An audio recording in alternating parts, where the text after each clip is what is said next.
Hello friends, मैं advocate आसमा आज आपको राइट ऑफ विक्टिम्स के बारे में बताऊंगी, यानी पीड़ित व्यक्ति के अधिकार के बारे में। तो पीड़ित व्यक्ति या विक्टिम कौन रहते हैं? वो लोग रहते हैं जो दूसरों के गुनाहों या कर्मों की पीड़ा सहन करते हैं। जैसे कि किसी ने अपराध किया है और उनके वजह से उनको चोट लगती है या नुकसान होता है, आर्थिक है, मानसिक है, तो वो उन्हें सहन करना पड़ता है।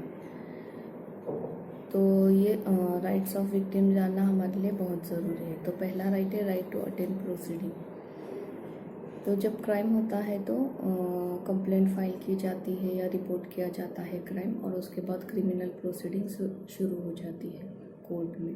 तो विक्टिम और उसके फैमिली मेंबर्स यानी घर वालों के साथ उसे ये प्रोसीडिंग कोर्ट में अटेंड करने का पूरा अधिकार है, चाहे वो क्रिमिनल प्रोसीडिंग हो, ट्रायल हो, या बेल एप्लीकेशन फाइल किया हो अक्यूज्ड ने,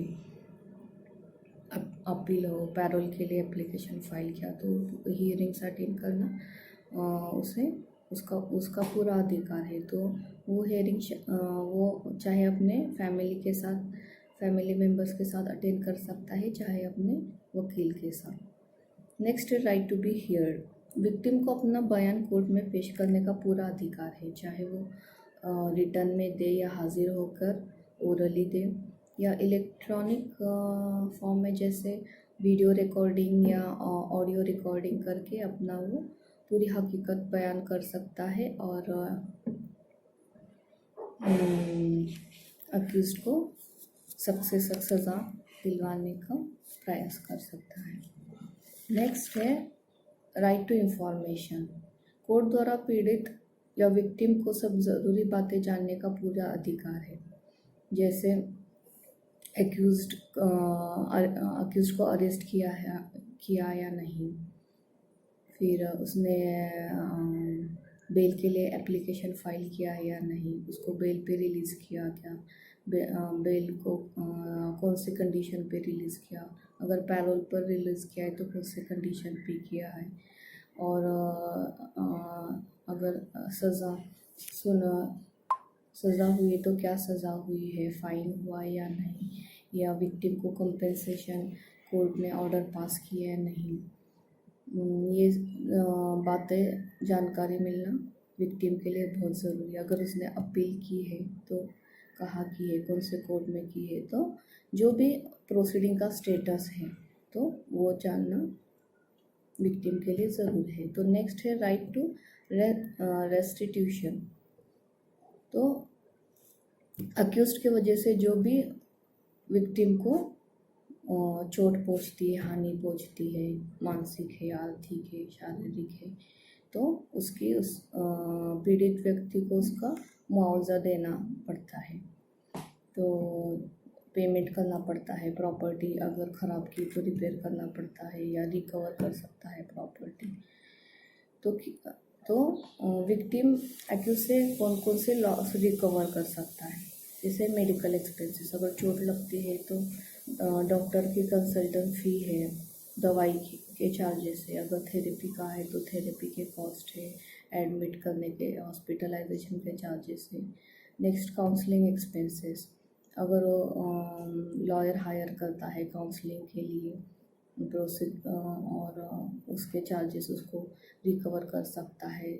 लॉस्ट ऑफ वेजेस, अगर चोट लगने के वजह से या वो एडमिट होने की वजह से उसका काम जाता है और उसको फाइनेंशियल लॉस होता है तो वो भी रिकवर कर सकता है। ट्रैवलिंग एक्सपेंसेस, आने जाने का खर्चा, कोर्ट को, हॉस्पिटल को आने जाने का खर्चा भी वो रिकवर सकता है।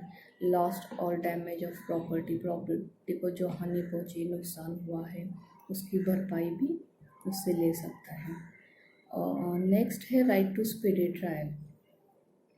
तो क्रिमिनल ट्रायल या प्रोसीडिंग बेमतलब से देरी करने से पीड़ित को बहुत तकलीफ़ पहुंचती है, यानी पहले से वो पीड़ित रहता है, और जितने जल्दी ये प्रोसीडिंग और ट्रायल हो सके उतना उसके लिए अच्छा रहता है। तो जल्द से जल्द पीड़ित को अधिकार के साथ न्याय मिलना ज़रूरी है।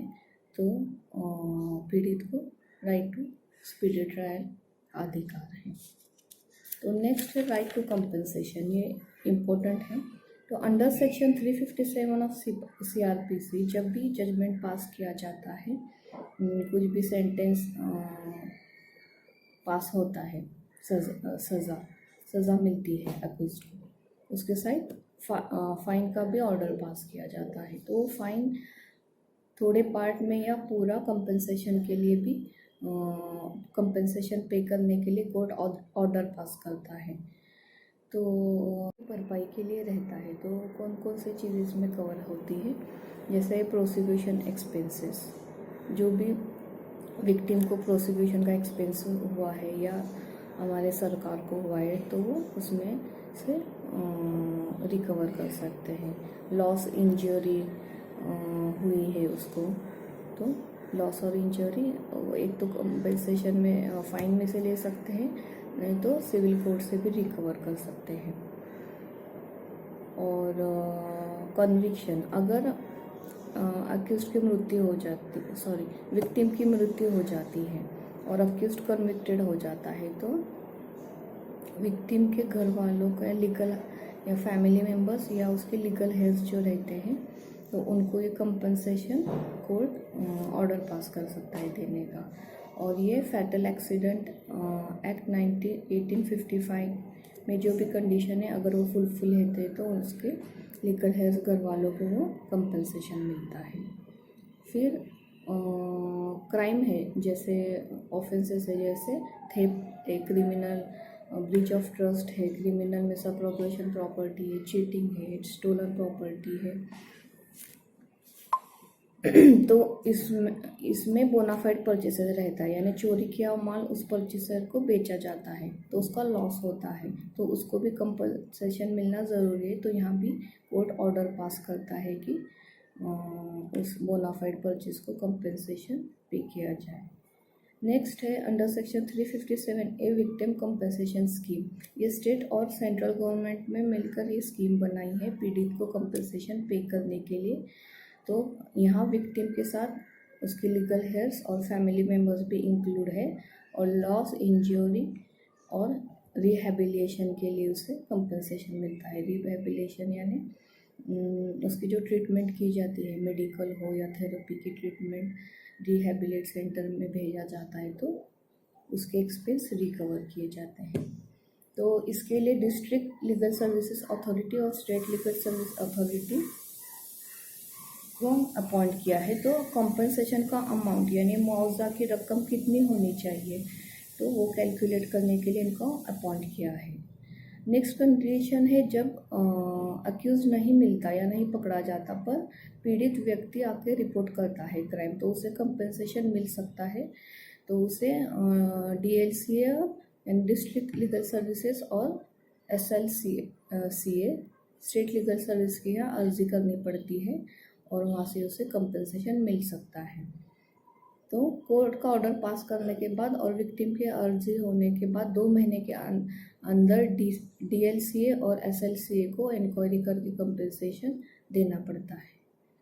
फिर नेक्स्ट कंडीशन है, पुलिस ऑफिसर इंचार्ज द्वारा दिए प्रमाण पत्र और कोर्ट के द्वारा दिए ऑर्डर से DLCA और SLCA को तुरंत फ्री में फर्स्ट एड और मेडिकल एड भी देना अनिवार्य है। यानी उसे अगर ये ऑर्डर मिलती है पुलिस ऑफिसर से, मैजिस्ट्रेट से या कोर्ट से, तो उसको तुरंत ये फैसिलिटी देनी पड़ती है। नेक्स्ट है under section 357B of CRPC additional compensation, जो IPC के सीरियस क्राइम्स है, जैसे एसिड अटैक, रेप है, गैंग रेप है, सेक्सुअल इंटरकोर्स बाय अथॉरिटी है, आफ्टर सेपरेशन है, और रिपीटेड ऑफेंडर्स के जो तो उनमें सज़ा के साथ फाइन मिलता है, प्लस 357B में भी वो फाइन के साथ एडिशनल कंपनसेशन स्टेट गवर्नमेंट देती है। और नेक्स्ट है 357C, right to free treatment of victim.